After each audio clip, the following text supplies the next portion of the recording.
Go ahead and start, Baba Moses. There it is. All right, all right. We are ready. Greetings, everyone. Greetings to all those regular folks on the Freedom Friday Forum, and greetings to those who are new. Greetings to those who are not so new. Well, we're going to have a special program. All our programs are special, by the way. But tonight we have a program that will be chock full of information dealing with something we don't hear on the media. Our corporate media refuses to inform the people about the things that are happening in the Pacific Islands, especially where the Melanesian people are. So what I'm going to do, I'm going to start the normal way with the opening ritual. I'm going to give a little piece about what Garvey said about power. And then I'm going to move things over to Brother Raki to give us an introduction to what West Papua is, where it's located, etc. So some people who, some of you have heard this before, but for those who aren't, it's always necessary to go back and review. So starting now, we are with the pledge to the official UNIA pledge to the flag. This being Freedom Friday Forum of May 26, 2023. We of the UNIA ACL, RC 2020, and this is a program put forward by the Division 330 of the UNIA ACL RC 2020, the Woodson Banneker Jackson Bay Division, number 330. So let me start. The official UNIA pledge to the flag. I commit my body, mind, and spirit to the protection, defense, and security of the red, black, and green. I dedicate my life to the redemption of Mother Africa and the liberation of her scattered Black children. I accept for myself and my descendants the teachings of universal African nationalism, and I promise that our children will be instilled with the purpose and knowledge of themselves as African people, in order that the cause of our struggle will neither falter nor fail, until all Black people are free and united through one God, one aim, one destiny. And as always, we have to give a little idea of who and what we are in the UNIA ACL RC 2020. We follow the principles, the philosophy of Marcus Mosiah Garvey and all the ancestors who were there at the time that the organization came into being, and especially those who were there in 1920, when this preamble of the Constitution was promulgated and placed before the convention in 1920 and was accepted by the delegates there. The preamble of the Constitution of the UNIA ACL, the Universal Negro Improvement Association and African Communities League, is a social-friendly, humanitarian, charitable, educational, institutional, constructive, and expansive society, and is founded by persons desiring to the utmost to work for the general uplift of the Negro peoples of the world. And the members pledge themselves to do all in their power to conserve the rights of their noble race and to respect the rights of all mankind, believing always in the brotherhood of man and the fatherhood of God. The motto of the organization is one God, one aim, one destiny. Therefore, let justice be done to all mankind, realizing that if the strong oppresses the weak, confusion and discontent will ever mark the path of man, but with love, faith, and charity towards all, the reign of peace and plenty will be heralded into the world, and the generations of men shall be called blessed. And I hope that has sunk in, because that is exactly what we are working towards. Generations of peace and plenty, and all being equal. All right. I have a special something I need to read here, because what we're dealing with in West Papua is a serious problem where people of African descent, Black people, people who have been in that area for thousands of years, are being oppressed by an invading force of military from the Indonesian Republic. It's about power, and that is why I am going to, I'm going to read this passage out of the Philosophy and Opinions of Marcus Mosiah Garvey, when he describes what power is. Power is the only argument that satisfies man. Except the individual, the race, or the nation has power, that is exclusive. It means that that individual, race, or nation will be bound by the will of the other who possesses this great qualification. It is the physical and pugilistic power of Harry Wills that makes the white men afraid to fight him. Going back to the time when this was written, Harry Wills being a pugilist. It was the industrial and scientific power of the Teutonic race that kept it for years as dictator of the economic and scientific policies of Europe.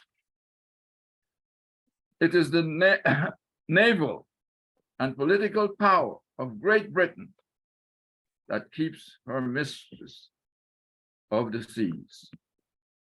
It is the commercial and financial power of the United States of America that makes her the greatest banker in the world.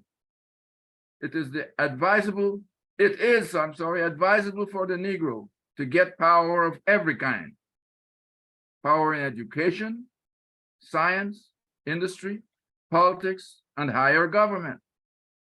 That kind of power that will stand out significantly, signally, so that other races and nations can see, as if they will not see, then feel. Man is not satisfied by or moved by prayers or petitions, but every man is moved by that power of authority which forces him to do even against his will. We're talking about power. We're talking about why the people of West Papua must be free. Understand what it means. Now, today, I should also like to do something that, personal in a way. I'd like to congratulate the people of the Cooperative Republic of Guyana. Today being May 26th is the Independence Day. They celebrate their 57th anniversary of independence from the British colonial powers. They have been able to somewhat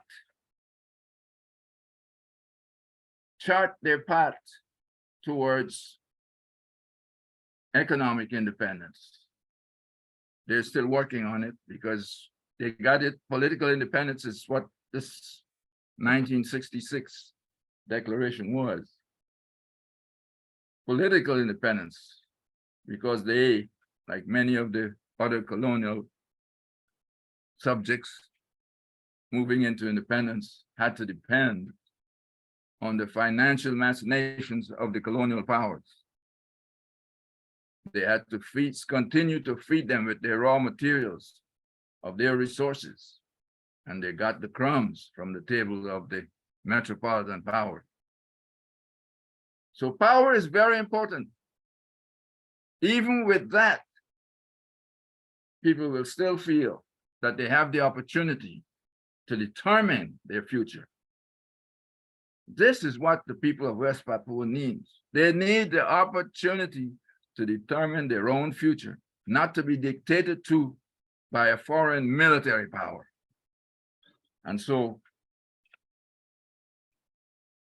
my brother, Raki, is here this evening to tell us something about what's going on right now, how they're continuing to move towards independence. And we hope soon, my brother. We hope soon, because this is enough. I understand that the Indonesians are ramping up their military campaigns. It's genocidal situation there. So anyway, I will turn this over to you, my brother. Welcome again. And folks, Brother Rakia.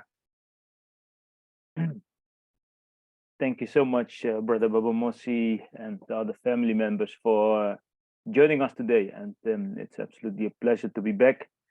And it's really needed to give an update about the ongoing situation in West Papua. As you highlighted, for the new viewers, welcome. And for you especially, I have prepared a kind of presentation to give you a concrete context about West Papua. And I'm going to talk you through it so you can view where it is located on the world map in the first place. As you can see here on the screen, West Papua is the western half of the island of New Guinea. So for your orientation, it's in the Pacific region. And yes, as you can see, we are clearly part of the African family, African descent here, traveling around the world like other family members have did in the past. But because we are so far away, the Europeans and the colonizers has kept this part a secret for the world and for family all across the planet. So as you can see here, just a brief timeline before I start about the current situation about the gross human rights violations. So this part, the western part, which we know today as the most eastern province of Indonesia, was previously part of the Kingdom of the Netherlands. So it was a Dutch colony, which is a European country. After the independence, rightful independence of Indonesia, West Papua got a different status. The Netherlands prepared the West Papuans towards independence, but it didn't happen. So how we had the first government, a military force, a national anthem, a flag, the United States forced us, and to be more specific, the Netherlands, to hand over the transfer of this sovereignty to the Indonesia we know today. So without any consultation of the indigenous West Papuans, nor the just installed New Guinea Council, our right of independence was just hijacked by the international community with the US in front. So as you clearly can see, our ethnicity, culture clearly belongs to the rest of the oceanic area, but also, of course, to our mother continent, Africa. So after we became part of Indonesia in 1962, where the Netherlands and Indonesia signed this agreement, immediately Indonesia sent a military force, which we know under the name of Operation Trikora, and they never left. So what happened after that was basically the continuation of colonialism by a new foreign power, which is Indonesia. So we went from colonizer Netherlands, a European country, to a colonizer Indonesia, which is clearly an Asian country. And the human rights violations, as you can see here, is quite clear, but it goes worse. The picture in the middle, you can see slavery kind of situation. The picture on the left, Indonesian military lynching a indigenous West Papuan as trophy here, picture. And this is just several pictures of the many victims that have been there, including my father. I didn't highlight that in the first place, but my father was assassinated in a similar way by the Indonesian military 4 months before I was born. And as you can see, he's unfortunately just one of the hundreds of thousands, as NGOs have estimated at the moment. That's why these kind of reports are clearly telling about the urgent situation. Don't bother, just let him die, killing with impunity in West Papua. And this report is from 2018, and all these perpetrators, will go free. There's no trial, they don't brought to court. So there's a free space. That's why we are talking about the genocide in West Papua, which is clearly there when the numbers are saying more than 500,000 indigenous West Papuans slaughtered in a total population of less than 2.1 million. This is, clearly heading towards, it's a genocide here. So while Indonesia have banned foreign media to report about what's happening there, multinationals like this gold mine, which is not just a gold mine, this is the world's largest gold mine and the second largest copper mine in the world. And it is owned by a US a mining corporation, which is Freeport-McMoRan, exploiting this resource. So this was once a mountain. Now it's a crater which you can see from space. So while these corporations and the Indonesian government is profiting from the gold, we only see more deaths and more environmental destruction, culture disappearing, and more military personnel coming in a so-called way of securing the region while they're basically terrorizing the people of West Papua. And this is not the only corporation. We got corporations like British Petroleum. So the entire West is profiting from the genocide and the ongoing colonization of West Papua. Palm oil companies, the recent decades, as you can see, clearly changing the entire landscape in West Papua. So the reality for the people in West Papua here is one of the most militarized zones in the world. If you compare military personnel versus citizens, on every corner you see military checkpoints, military personnel. Even on schools, if you look at our social media posts, military, indoctrinating children like this age. So can you imagine how it would be when you walk in New York or London and you have everywhere military posts and even military personnel in the classroom? This would be, absolutely impossible. But this is the reality, and Indonesia keeps it a secret because the West as well. So what's the role of institutions here? As we all know that there is a double standard in the global north. It's a racist attitude, to be honest, to be very clear, about the war in Ukraine, right? At the moment, 24/7 news coverage, while a deadly silence about this genocide, which is immense if you compare the victims, and where the West is profiting. So there's a double standard about whose lives matter from their point of view, and whose life doesn't matter. This is right. Of course, we are in solidarity for who are oppressed. So let me be clear about that. But we exposing here this double racist standard here about, why are they crying from day one, and from the day the war started there, while they're looking away from this even bigger war which is happening in front of Australia's doorstep. So that's where our campaign comes in, Free West Papua campaign, and I'm the international spokesperson for the campaign to re-educate, especially the global north, but also our family in Africa, to make sure that their leaders will support, the family in West Papua, to bring it on the agenda of the African Union, to make sure that we got support in our lobby work globally, and and we are anticipating on the climate and biodiversity crisis where we are in, because West Papua is the world's largest tropical island, housing the third largest rainforest after the Amazon and the Congo Basin. So it's important for the people to understand their important role, and scientific reports are showing it, that indigenous people have playing an important role in protecting the biodiversity. That's why we are educating people what is happening on this immense island, which we need because it's one of the lungs of the earth.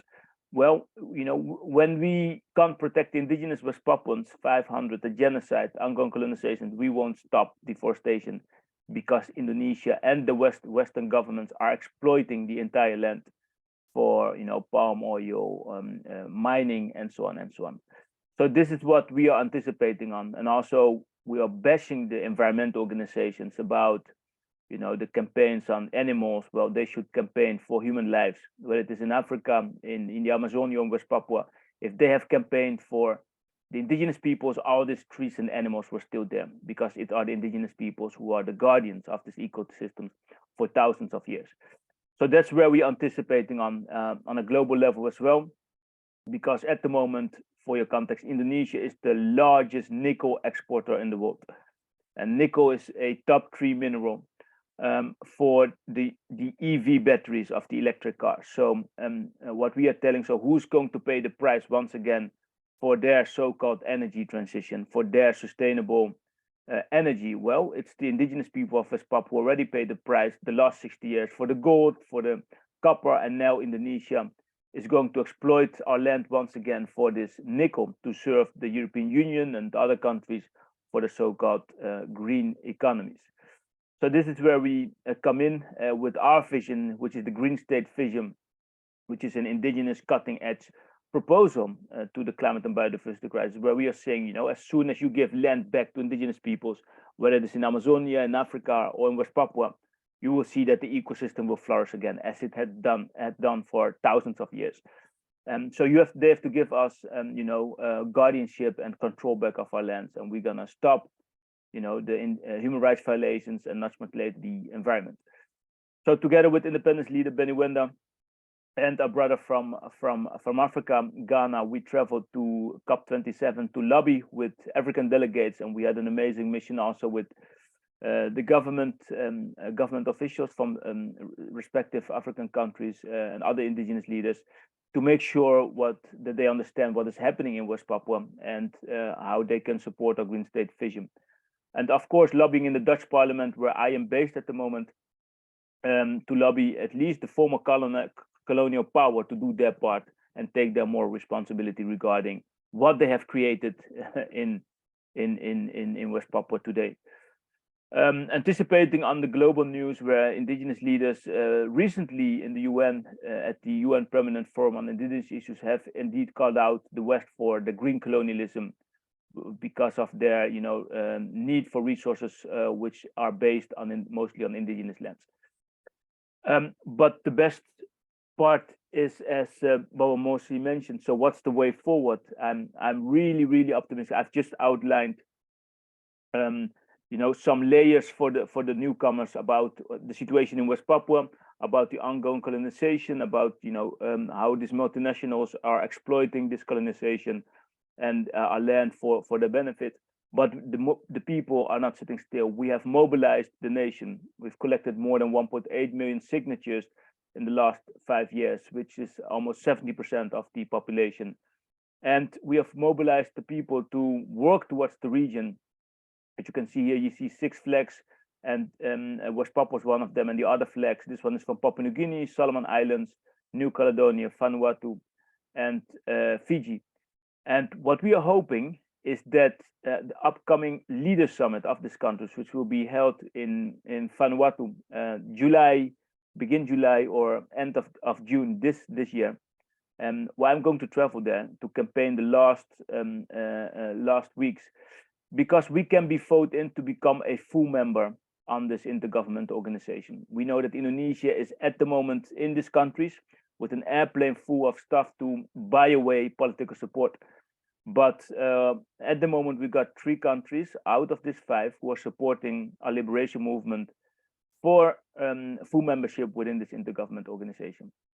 So we are really hopeful, because of individuals and friends like yourself and the family from the UNIA, who supported us along the years by educating people who play their part by raising awareness. And this is the momentum that we've created together, that we have built so much political support at the moment.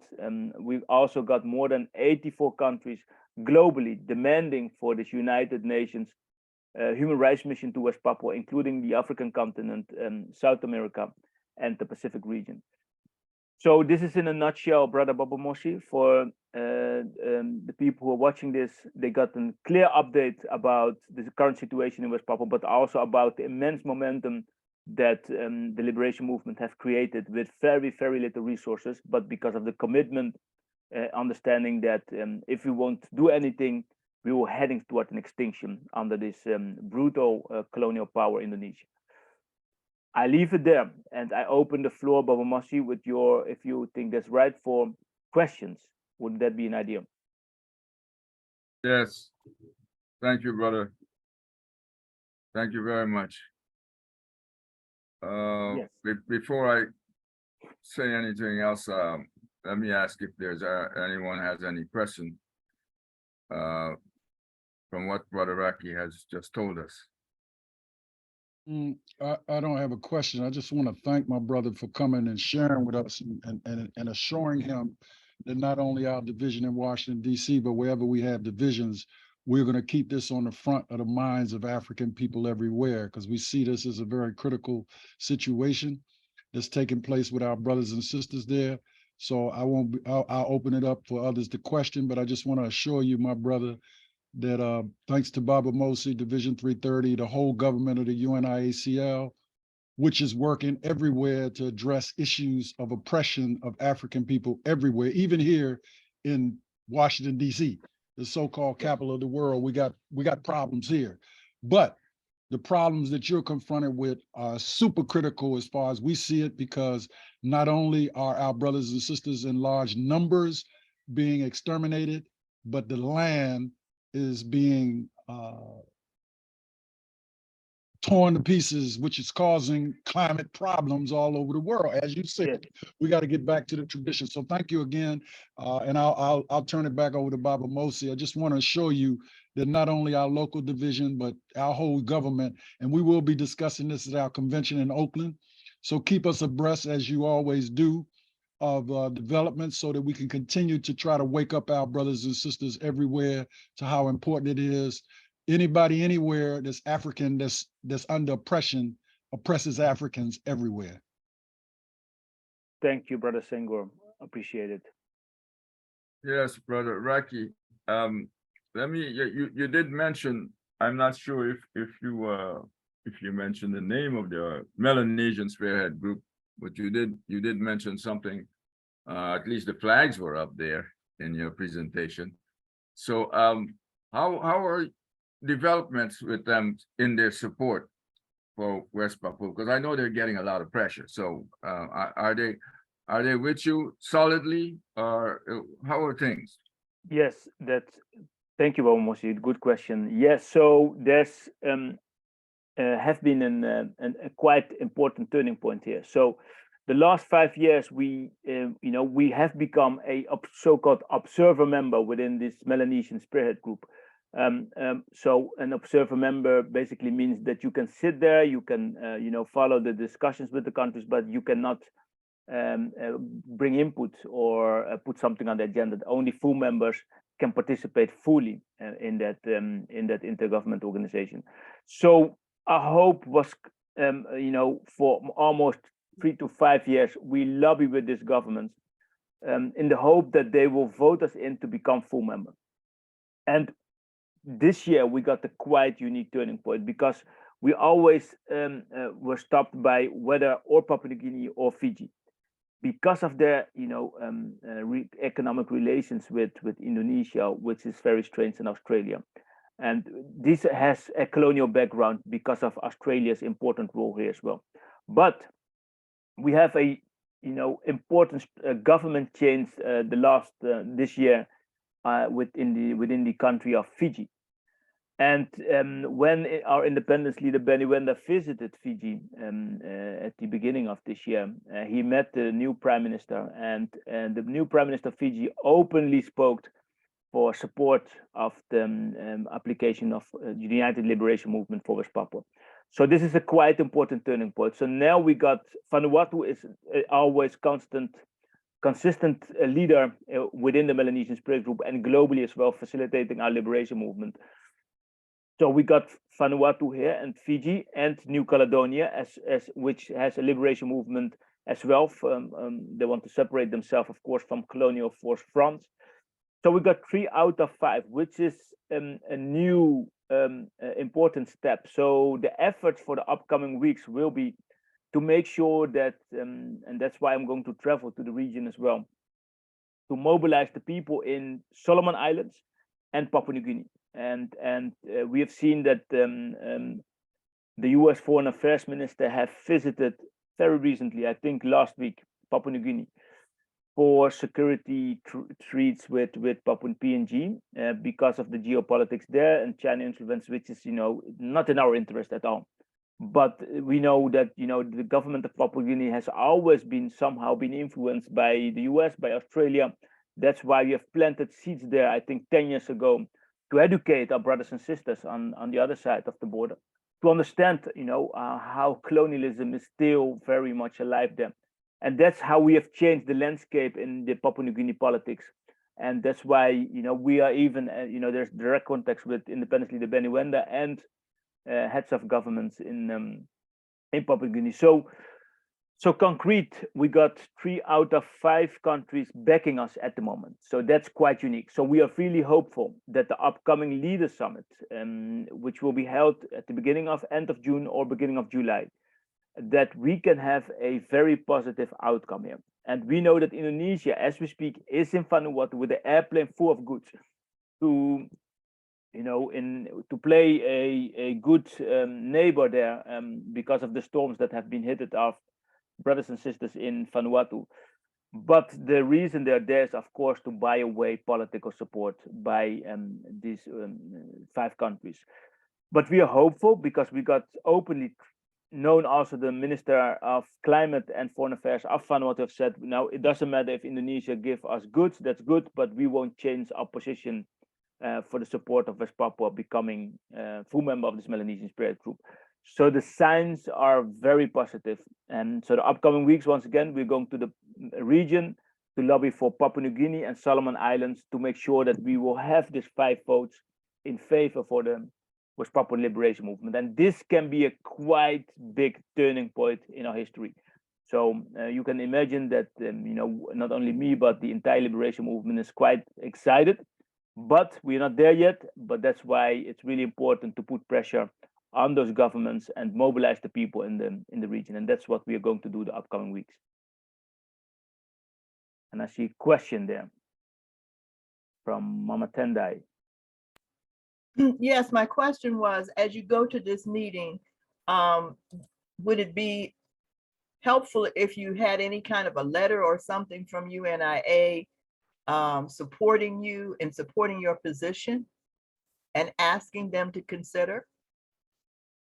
I think that that will be helpful all the time. So also to share it that UNIA is supporting the United Liberation. Becoming full member is already helping. And even a letter, I think the leadership would welcome that, Mama Tendai. Absolutely. Thank you for this question. The answer is quite a big yes. Okay.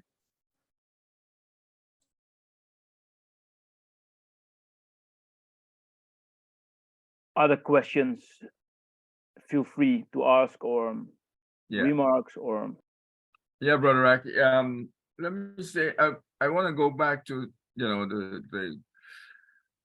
matter of the spearhead group. I know Indonesia was Indonesia ever accepted in any way or in a position of observer or Yeah, good question. What is the position with them? Because I mean, yeah.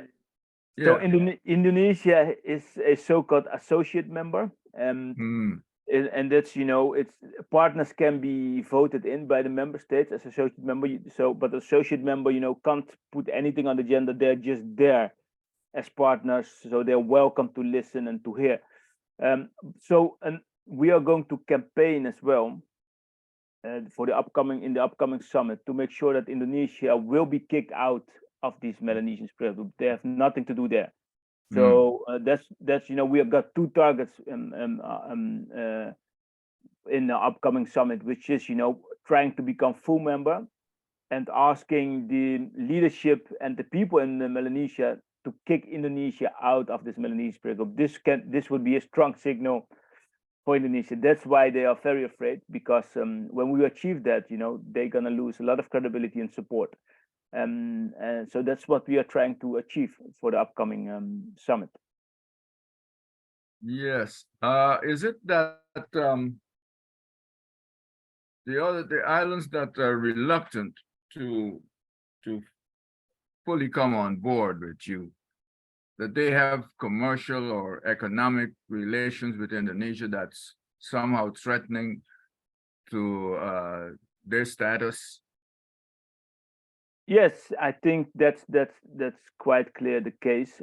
For example, Solomon Islands. If you look at one of the current prime minister, Sogavare of Solomon Islands, once he was the ones who brought forward a powerful speech at the United Nations General Assembly, but because of the economic situation in his country, Indonesia really outplayed that situation, giving them a football stadium, giving them money, and because such island states are dependent on aid, they are easily to buy away by countries who have the money. So that's what we unfortunately see, but we know his heart is there, and that's why, because he already highlighted this important cause on the UN General Assembly. So it's just the economic situations which we can blame, and so we are hoping that when the people are standing up, that's why I'm going to the Pacific half June, to make sure that the Prime Minister understands that while Indonesia is there, the people clearly supporting the people of West Papua. And that's the momentum that we're trying to build up. So so when the civil society and the media is talking about, the Solomon Islands' role as, brothers and sisters of West Papuans, they can't ignore the genocide, right? This is absolutely wrong. So that's the sentiment that we are trying to boost the upcoming weeks, especially in Papua New Guinea and Solomon Islands, who haven't taken a stance yet. So those are the two countries who have our main focus. The upcoming 2 weeks. My brother, when we look at the world scene and we look at, let's say, the continent of Africa and the African Union, and we see the issues that they have with economics in relation with the European Union and others, I kind of understand what's happening with those Melanesian islands. Because there's some, we're frustrated here in the UNIA when we see certain things happening or certain decisions being made, and the AU is like pussyfooting when it comes to doing things that would deliberately let the Western powers know that we just don't like what you're doing. Now, I understand that they've shown some respect towards West Papua. I don't know what else to put it, but how far does that go? I mean, when it comes to support from the African Union, for instance. Who still, that's a good question. That's a thing that we have to boost as fast as possible. It has been not in our interest that the African Union is silent here, right? They're the ones who should raise their voice. They have immense wealth as well. If you look at several countries, right, in resources, Africa is the richest continent here. So yes, they have been outplayed, and we see colonial structures like we are seeing it in Papua New Guinea, in other island states as well. We see the same thing, that the leadership is not doing the right thing for the people and the continent. But we are hoping, and that's why we were at the climate summit in Egypt to meet several African leaders, and we see a shift there, but not in the way that we wanted it and we need at the moment. So that's why, where UNA can play an important role as well. So we activate our diaspora there to lobby their respective governments, to lobby their politicians, to keep West Papua on the agenda, to keep talk about this immense genocide against the brothers and sisters in West Papua.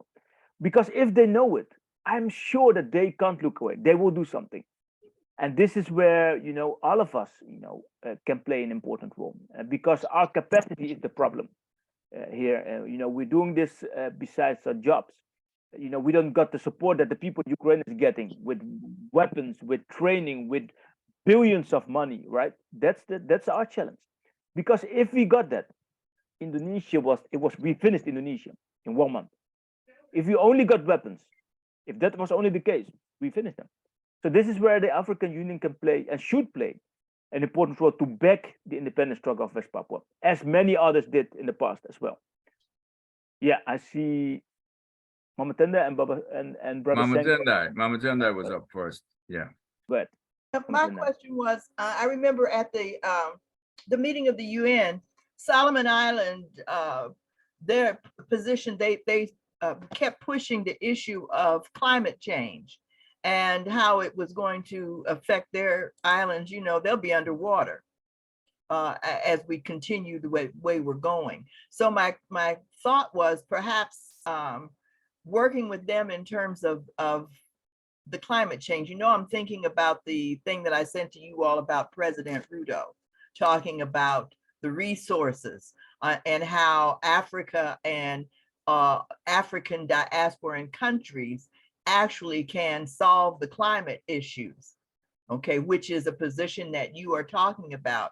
And I'm wondering whether or not that might be a way also for you to get a little more support from them in terms of explaining to them in more detail, because they tends to be a little more insular, what's actually in the continent itself, to deal with, these are also diasporan countries that have these same solutions in terms of supporting you with your efforts in terms of addressing the climate issues of the globe. Because we only ones who have the answer, and you put some of that in your presentation.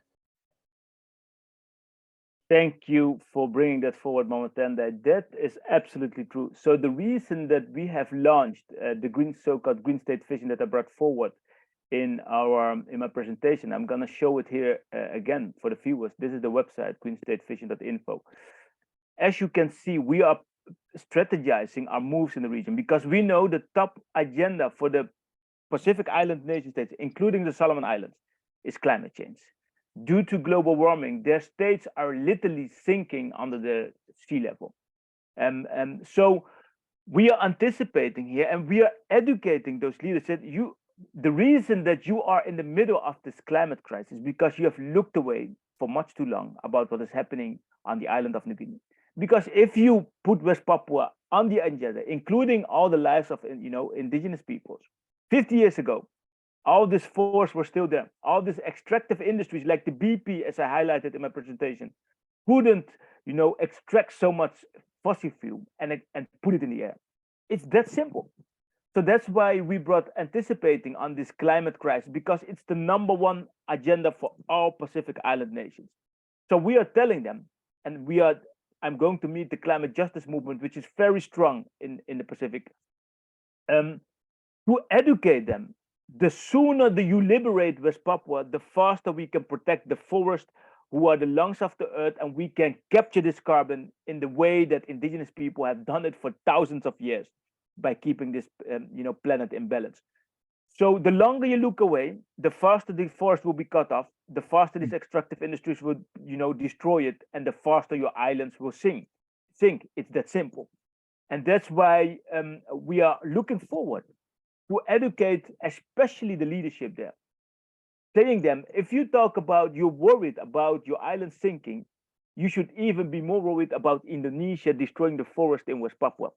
And this is exactly the tool that we have within the Green State Vision to lobby, especially in the Pacific region, anticipating on the global agenda, but not with fake greenwashing solutions like the West is doing, but with true solutions that indigenous peoples are the guardians and science-based of Earth's ecosystem then and now. So you should give us a say, and to start with giving us control of our lands. And this is how we are anticipating the Pacific Islands, including Solomon Islands, climate strategy.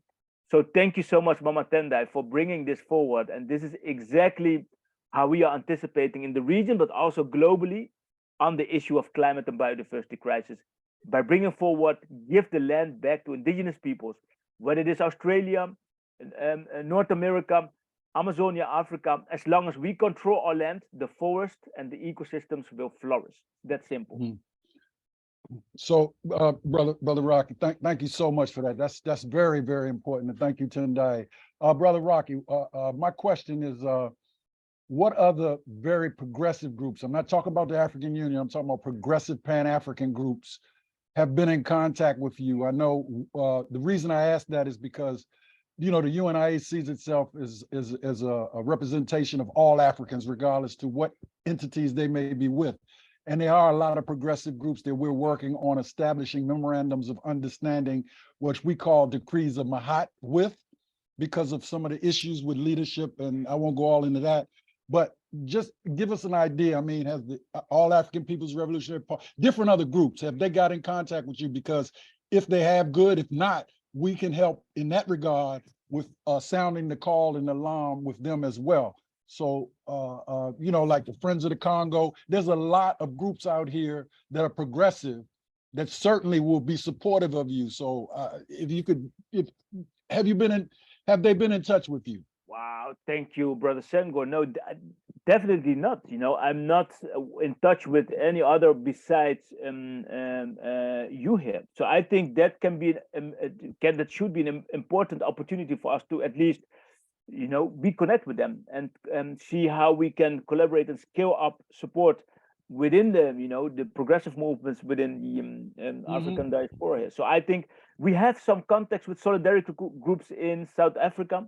We got, you know, two ambassadors in, you know, African friends in the African continent who are starting to lobby the politicians, but not on the progressive movement grassroots. That would be something quite new, with which I absolutely welcome, because that's what we need. So we can accelerate, you know, the awareness. We see that. We see that, my brother, is very important. I mean, we got African Liberation Day. It was yesterday, for an example. That people calling it Freedom Day. That needs to be connected. People need to be focused on what areas need to be liberated more so than other areas. And what you just said is relevant to helping save climate for the whole planet. So it is critical that all progressive groups have you on the radar. And so, Bob, we're taking note of that. And Mama Tendai, you're absolutely on point with what you said, Mama Tendai, because if we don't deal with the climate issue, none of us are going to be safe, period. Exactly. So it's that. Period. All right. So, okay, brother, thank you. Yeah, and I'm saying the AAPRP yesterday, their focus was on Western Sahara. Yeah. A couple of places, but Cuba, different places, but it's Papua needs to be in there. But it's no, it's out. That's the point I'm making, Mama Tendai, that when we signed decrees of Mahat with all these various different groups, Republic of New Africa, all the groups that are progressive need to have this particular issue on their radar. So that is a part of why I asked my brother, because like the Friends of the Congo, they were there, and they definitely would be supportive of something of this nature because of what's going on in the Congo. So what I'm saying is, we as the UNIA, as we work with other groups, you know, not just as solidarity, but in action, because that's what they need now, is action, not just words or, you know, we support you. They need people to get out and spread the word, like Baba Mosin, like we've been doing our best to do. So thank you, brother, for that, and Mama Tendai. So we're gonna get on that even before our convention. And any letters or anything, we will definitely make sure that from the President General and our second Assistant President General, Sister Dr. Chenzara, who is tied to many Caribbean groups, because there are a lot of things going on around the reparations and justice issues. This is critical though. This should be on all of those plates, in Cobra and everybody. And if we can help in that regard, Brother Rocky, we will. Yeah, absolutely, Brother Senghor. This is definitely something that we can need at the moment, not at the moment, but constantly. Yeah, looking forward to see how that will work out. And we are on standby to do support in whatever way. But I think this is exactly what Indonesia is afraid of. But also, this is exactly what the government in the US is not wanting. That all the chapters are across the world, but especially if they're active in the US as well, to mobilize, to educate the family in the US, and also to lobby with the Black Caucus in the US Congress or Senate, and to take a stance in on West Papua. So I think if the progressive will be informed and be activated, that's where the magic happens, and that's where all this powerful forces are afraid of. They want to keep this a secret. So that's exactly what we have to do, to educate them and to empower them and mobilize. Yeah, 100%. Thank you again, Brother Rocky. Brother Julius, I saw you come into feature there. Are you ready to say? Did you have a question or comment? You're muted. You're muted. You're muted. I was saying it took 4 weeks to figure out how to get the picture back. I lost it. I So I've see. been only showing up in the chat, not in the frames. Oh, I see. Yes. Okay. The very big point you're making, though, that the progressive forces should be very aware of this relationship, climate effects, physical effect, human effect, and the whole decimation of our people in West Papua. It rings so similar to what happened in Johannesburg, actually. Absolutely. When the gold mines were operating at their full tilt. The people got trashed. Well, it's all So true. about the money, isn't it? Yeah. That- Haiti, Baba, but Haiti, same thing Yeah, going on. exactly. Monopoly capitalism everywhere. So Julius, I believe you were going to be speaking at our meeting on Sunday. So, please, with 369, I don't know whether you confirm that with Mama Mary, but the point I'm making, Julius, is we have to articulate this amongst all the progressive groups that are out here. And Baba Mosi, you're going to have to facilitate with brother Rocky of establishing a decree of Mahat or several decrees of Mahat with him, with them, that don't only address the issue that we work together, but specifically climate change and different things like that, so that we can use that as leverage. And if necessary, Brother Rocky, we will put together a Zoom and invite leaders of all of these different groups on with you, if need be, in a Zoom, so you can speak directly with them. And I think that's a good method, Baba Mosi. Just do a Zoom, invite all the progressive leadership, and let Brother Rocky come in and talk to them just like he's talking to us, so that they don't just hear from us, they hear from him. And that's the whole point of what we want to establish, is to establish communications with their leadership, with the leadership there. Yeah. Yes. Absolutely, that would be amazing if we can organize that. So they have they will have a briefing like I've just did before him, and so if they are not aware, we can't blame them, right? So we have to create a moment that they're getting informed, and as soon as they get informed, something will happen, because they will see the urgency. They say, we can't allow this to happen to our family. That will happening. So I think this, if there are any opportunity, I must stand by. Let me know what we can do, and looking forward to meet them and to inform them about the urgent situation. Well, Brother Rocky, the corporate press does not, inform people. And I'm using the word inform because I don't even know if what they're doing right now is about information. Exactly. People are not informed about what is happening in West Papua because this is not an area they want people to know about. Keeping the people ignorant, and I'm talking about not just white people.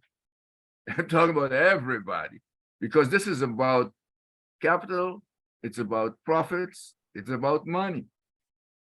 And a lot of people will probably not want to see the situation changed in West Papua because they're afraid that largest gold mine, that largest, you mentioned nickel. I didn't even know that the nickel was part of what was coming out there, and copper, and the timber. And then there, I mean, it's just ridiculous what's going on with the environment there. It's the But we're richest not problem. hearing anything here in the United States about it. Of course not. That's exactly the problem, because they are all profiting from this genocide, and they want to make profit. Yes. Elon Musk visited Indonesia during the G20 because of the nickel that Indonesia has for the batteries of Tesla's cars. So he was there at the G20 in Bali last year, hoping to get a deal. And I don't know if there's been a deal. So this is, of course, they don't want to expose what is happening there. It means that the business will be ruined. And this is for all the Western corporations there. So they will keep this a secret in their interest. And the moment that the US went to the moon was the moment that we got our referendum being hijacked by the UN in 1969. So they are all involved, and they wanted to keep this a secret because everybody is profiting, as I mentioned. It's the richest province of Indonesia, and they don't want, the black people of West Papua taking the lead on the world stage, because that's what we're willing to do with our Green State vision, showing how we're going to take the lead in an innovative way, in guardianship, acknowledging in ancient knowledge of indigenous Papuans, building an economy based on well-being of people and the environment. And this is something that their system don't want, obviously. And this is where it's going to be interesting, because we are willing and ready and capable of taking the lead in the world out of this climate and biodiversity crisis. And that's what they're afraid of, because it means that their economies will go down. That's what's going to mean. So that's why we need the progressive forces, the African Union, the Pacific leaders who are willing to do, but do not have, some countries do not have the capacity. Well, we are willing. We are there for all of you, because it's in the interest of humanity what's happening there. Mhm. Yes, that solidarity is absolutely necessary. And, it can't be done by just you, and it can't be done by just us. It has to do with everybody. And so we have to ramp up our campaign to get Yes. the knowledge out, or to get the information out, or to inform people as to what is going on. It's not right now. We know that there are people in Congress, and I'm talking about African American Congress people. They know, they have the information, but they say nothing. They've been getting it. We know that. Mhm. So- But so- it's never meant, some of them when they will still say that they know nothing about it. They pretend ignorance. So Wow.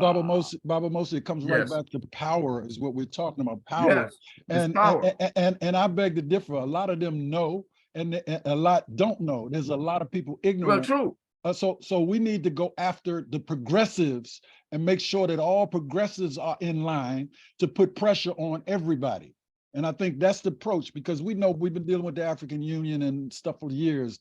If people even try to turn a deaf ear on the Garvey movement, Brother Rocky, they try to turn a deaf ear on us as well, because we're talking about sovereignty and self-reliance and controlling the land. We're not Yes. interested in no checks. Exactly. I mean, not exactly. with reparations. We want our land back. We want our Back. right to sovereignty back. Yes. And so, but what I hear is so important that we need to get out there is the issues of saving humanity and saving the planet, climate change. Those are two issues that Yes. people cannot escape from. They can dance Exactly. around it, but we got to Yes. push the button and go straight at them. Who will be against it, right? Nobody Exactly. will be against it. Exactly. And this can be, a tool to mobilize, the people. Absolutely. But so we need a movement like during the anti-apartheid, Yes. because this is the same situation. It happened then, and it can happen now. and we got the momentum. The only thing we have to do is try to connect those progressives. So I think that can be an explosive momentum to have this leverage in this movement. Okay. Yes, well, you know, it's the political paradigm now in Congress between the major parties. You know, they consolidate around personalities. It's not so much the subject matter anymore, because they're afraid of losing the kind of corporate support that they get. You're being nice, Baba Mosi. It's monopoly No, capitalism. I'm just putting the capitalism. truth out there. I'm And, putting it, the truth and out. racism and race. Yes, it's Well, monopoly racism is part of capitalism it, and racism, but it's man. mainly racism is part of it, but racism is there because we know of what it profits is. The white again. supremacy. Baba Mosi, if you're black, like I say all the time, we got black Yorugus, we got black people that are monopoly capitalists, and they just as bad as the oppressor. And I'm not saying you're wrong, Baba Mosi, in what you're saying. I'm saying we waste time going after those who are already taking a side with the oppressor. We need to go after the oppressed to take over. To take over from the president, later for the Democrat Party and the Reptilian Party, later for them.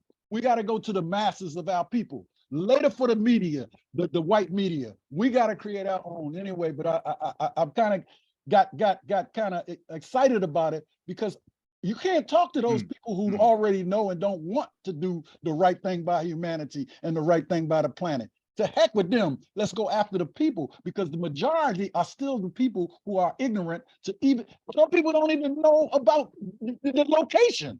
They don't even know the geographical location. That's our job, Mama Tendai, as an educator. I got you, Baba Mosi. I appreciate it. No, it's okay. I mean, you know, it's what is necessary to be said. But I was trying to explain the fact that the control that the heads of the political parties have now with all their representatives and senators, it's a discipline thing, because you have a bogeyman that they're scared of. You know, if you look at the Democratic Party, they're using Trump They can't even deal as a with Donald boogeyman Trump to keep our people in line. That is terrible. Exactly. So that's why I said that sometimes you got to just go around that, because this issue is about our lives and our humanity and our land. And, you know, no matter where we are as Africans, we know that the whole world belongs to the indigenous African people. And until we get back that control, you're going to have the monopoly capitalism that's taking place. And I go with the APRP. We need to smash that. And the only way to smash that is with power. We can't do it without power. But anyway, I'll stop on that point, because there's probably some other people that want to talk. Yeah, well, you know, We Brother feel Rafi, you. you can see there's a lot of emotion involved in this, because a It's lot on of us, fire here. On yeah, fire. we're very frustrated with what we see happening, and the cases of some people just don't care, because it may be changing their status quo, you know, personally. And so, you know, they're not ready to get together with others, or they're afraid to. They're not ready. They may be ready, but they're afraid to, because they don't want the consequences that will come if they get together with others. Professor, Towards can I freeing the rest of interject the world. something? Did somebody? Yeah, I'm trying to interject something. Oh, Brother Patrick, sorry. Yeah, 2 points. Mama Tenda, I'm glad that you mentioned Tahiti. Well, we have to be very, very careful about our language when we talk about progressive and all this stuff in Congress and all this.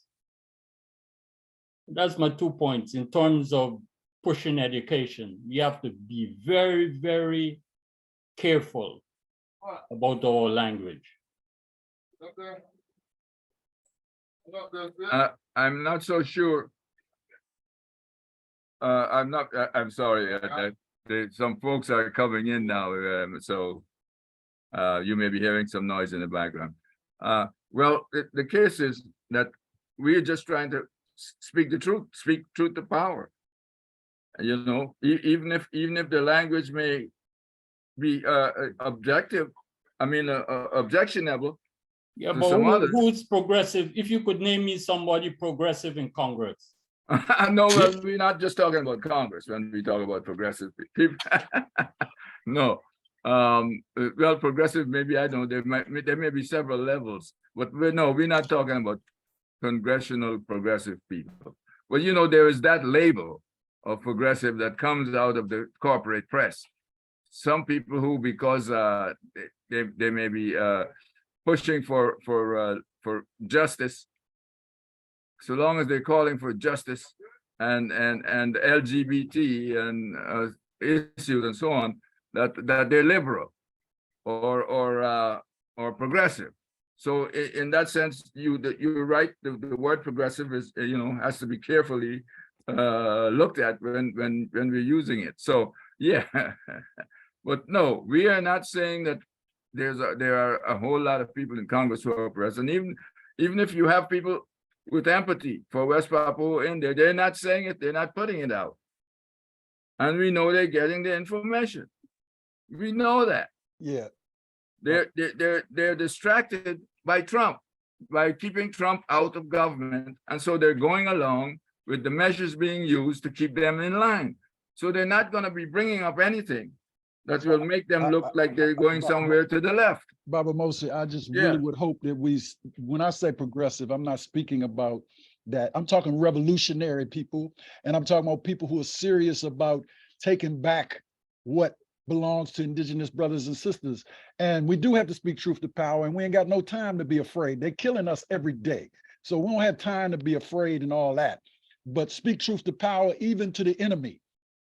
And we've been doing it and should continue to do it, and need to raise that bar. So I just want to say, Julius put in the, or Julian said, Hakeem Jeffries, there are some individuals that we can go at, but we cannot expect those people who are fighting to try to save so-called oppression America or oppressive America. That's what we're trying to do. We want Africa and all Africans, you know. So, but the reality is, Baba Mosi and everybody, we need to go on this campaign that we've been on, educating brothers and sisters who are ready for change and revolution. And when you deal with climate issue, that should be everybody. That's why I love what Brother Rocky presented to us tonight, because that adds another element. And, you know, because it's not just about them getting out of the way, it's about us taking care of saving our land and ourselves as well. It's about self-determination. And self-determination does not include the Democratic and Republican Party, period. So I'm gonna leave it at that. Julius, you seem like you got something to say. I see you rocking there, bro. Man, the sovereignty issue is so big. There. Okay. How do we even give that idea and share the say, idea of what it would feel like to be a sovereign people? To say that this is your nation and your country, this is your land, this is your earth, this is your heaven.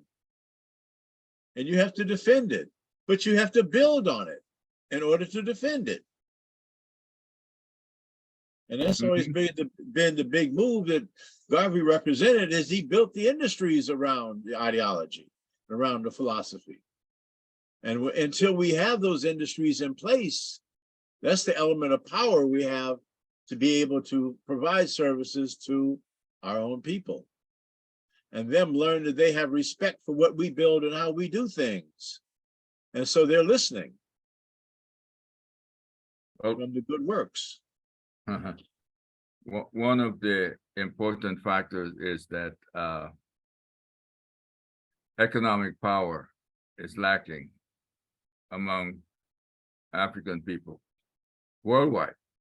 It's not that we don't have billionaires or billionaires. They're using the financial and economic system that's the status quo and that the West uses, and that they want to keep the way it is. Changing that would mean sharing power in the world. And there's no way in the world that they want to share any power. They don't want to, they want to own everything. When they come into any place where they find mineral or forests or water resources, and water resources is very important, another thing that's very important in these days. When they find all this, they want to own it all. That's part of the reason why there's a war in the Ukraine.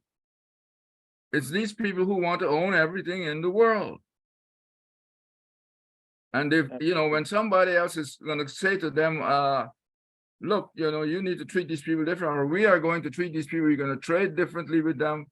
We're not going to be talking any ideology, but we're going to invest in a certain way with them. They feel threatened. I'm saying they, meaning the Western world, Western economics. They're the only ones that are trampling on our rights. Let's be clear. Absolutely. Now you have the Netherlands, which is the former colonial power in West Papua. Things are happening in Europe and in West Papua, and they can't even complain about it. They can't. They depend too much on the economy, Exactly. their True. trade with the United States and with the other European nations. So they go along with all these things. They're afraid because what will happen to them politically if the whole system of economics changes? We now have a digital economic system that they can cut you off at any minute just by pressing a button. They can steal your money. Yeah, when the United States say we're gonna have a sanction on somebody, it's electronic.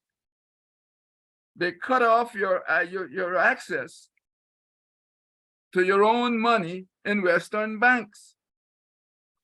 So it's you know, it's a sad situation, but we got to change it. It's got to be changed. And you know, it's all about power again. We opened up with that. But That's it. how are We we have to going to live- make them change is another story. But Brother Aki, I am very grateful for you coming on. I know it's very late where you are. It's almost 3 o'clock in the morning there, I think. So I'm very grateful that That's you're on. I'm very grateful for your presentation, and I'm grateful for those who are on and are listening. And we hope that we can, you know, consolidate in ways that will help you guys in West Papua, because it's only unity, and not just implying unity. It's solid. We got to be solid with our unity. Brother Julius. Is there a way that, Rocky, that you can share your slide presentation so that we can collectivize it? Yeah, absolutely. Thank you for the question, Brother Julius. I can send it to Baba Mosi, Yes, and then he can spread it with all of you. Is that an idea? that gives Sure. us media to work with that we don't Absolutely. have. Absolutely. I will share it with Baba Mosi, and then he can share it with you. Okay. Okay. Thank you for And that. also, let me just add, anything, brother, you know, that's great. What you just said, Julius, is great. And thank you, brother, for that. It'll help us. But anything you want to send us in writing, any request, any things that you want to jot down and send an email to Baba Mosi that can give us leverage coming from you, that we can back up with our words, because you can feel where we're coming from. We with you 100%. But it's not like Baba Mosi said, it's a task, because we have so many of our people that are not just asleep. We have a lot of our own people who are working against us. And so it's important for us to have as much as possible. So any emails or any kind of updates you want to give us, please. And I know Baba Mosi is really seriously passionate about it. Even when we speak places, we speak about it. But we have to, like Julius said, have as many tools as possible to help get the cobwebs off of the minds of our brothers and sisters who's so caught up in their little individual zones and their problems. They have to understand Ubuntu and Mahat. Yes. Understand Mobutu. If our brothers and sisters are being killed, it's also killing us. And it's critical for us to be one, united. You know, that's very important because sometimes we get caught up in this whole thing. We've been programmed by the oppressor to be selfish and not think cooperatively and collectively. And that's where, and like Baba Mosey said, that's where we got to get back to that power. That's the power Garvey was talking about. But we also have to put behind that action. And so thanks, Julius, for that. And I just want to thank you again, Brother Rocky. And Baba Mosey, I know it's at that hour. And thank you, brother, for sacrificing time and the hour and the great presentation. We love you, brother. We with you. Revolutionary strength to everything you're doing. I think about my brother Renoko all the time, who kept us aware. Brother Renoko kept us aware of what that movement was. And he traveled and he talked to people. He always told us how important it is. If we can't win there, we're not going to win anywhere. Thank you. Brother Raki, just as a final sort of comment or statement, could you give us a little information on what the United Liberation Movement of West Papua is and on how it's dealing with the people?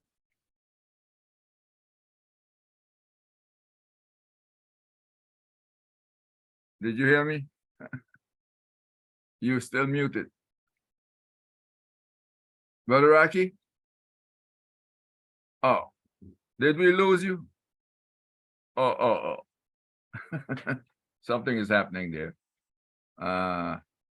Okay, Brother Raki, your screen is up, yeah. Okay. Yeah, so let me unmute myself first. No, I got it. I just checked the website, and to share it for the people, if they want to update instantly, they can follow this website, which is www.ulmwp.org, and you got all the updates right there for regarding news and also the mission, the upcoming weeks, all the recent update statement by the president, and the situation on the ground. So you see the latest report news here, where you can indeed see the military buildup, the trophy here, right here on the screen, a statement by the president on April 8th, and where you can see Indonesian special forces having females, West Papuan females, and beating them down, and you know, taking pictures as trophies. So have a read yourself. We see the military buildup increasing by the day. But we are mobilizing the people. So I want to thank everybody for joining us today, and the family for interacting here via Zoom. And we stay in touch, and people power is the key always. History has shown that, and this is not going to be different. We are going to defeat the oppressors because we are on the winning side here. We got the truth on our side. We got the climate change on our side. We got the forest on our side. We got the people on our side. And, you know, so we're going to win this war against those who deny our rights to live, who deny our right to land, and we're going to overcome. And I want to thank you all for your time. It was an absolutely pleasure and honor to participate once again. And I'm looking very forward to meet all the other brothers and sisters in the leadership to unite us all to end the suffering of all our brothers and sisters all across the world. We move forward. Thank you so much. Thank you, my brother. And we will close. You know, this Freedom Friday forum will be uploaded to the YouTube channel, the Learning channel, the Black Learning channel. I'm sorry. So if you want to review it, you can review it there. And it's also on the Division 330 UNIAACL Facebook page, where it was streamed live this evening. So you've got those two, and also you know, we are appealing to you for support so that we can carry on this work, so that we can, you know, bring forward people like Brother Raki App and other freedom fighting folks. Who are folks who are fighting, whether it's in the United States or abroad. So thank you again, everyone, for being here this evening. And one God, one aim, one aim, one destiny. one destiny. Black power. Go ahead, Power. Yes. See you again next time. And it was great to be here. Brother Aki, Thank you, everyone. carry on, my Have a brother. lovely evening there. Cheers. Yes, Take care. indeed. Thank All you. right.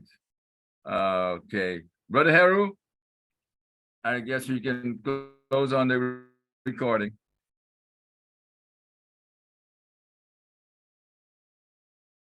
Brother Heru? He may be having some, He's still having mic issues because he probably would have chimed in on this conversation. It's- oh, I see. There you go. Hey, Roo. Hey, Roo. He just turned his mic off, but he's having mic issues, so. Yeah, can you hear me now? Yeah, Yes, yeah. we said you can stop the recording and clear this now. You're done.